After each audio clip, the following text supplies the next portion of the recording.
Welcome to our channel. Today we how to configure McAfee Endpoint Security, complete guide step by step clearly. To begin, download the latest version of McAfee Endpoint Security from the official McAfee website. Locate the downloaded file in your system.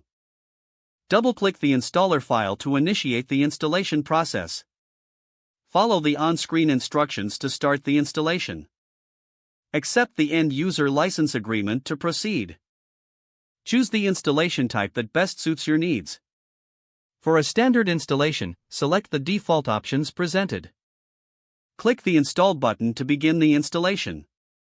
Wait for the installation process to complete. This may take a few minutes. Once the installation is complete, click Finish to exit the installer. Next, open McAfee Endpoint Security from your Applications menu. You will be prompted to enter your account credentials. Log in using your McAfee account details. Once logged in, navigate to the main dashboard. Familiarize yourself with the interface and available features. To configure your settings, locate the Settings icon in the dashboard. Click on Settings to access various configuration options. In the Settings menu, you will find categories like General, Firewall, and Threat Prevention. Start with General Settings to configure. Adjust the settings according to your security requirements. Next, move to Firewall Settings.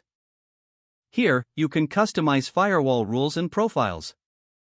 Review the existing rules to ensure they meet your network security needs. Now, navigate to Threat Prevention to enable or disable specific protection features. Consider enabling options like real-time scanning and on-access scan for optimal security. Save your changes before exiting each settings section. To further enhance your security, explore the Web Control options. This allows you to manage web access and block malicious websites. Once completed, return to the main dashboard. Don't forget to like this video and subscribe to our channel for more step-by-step tech guides.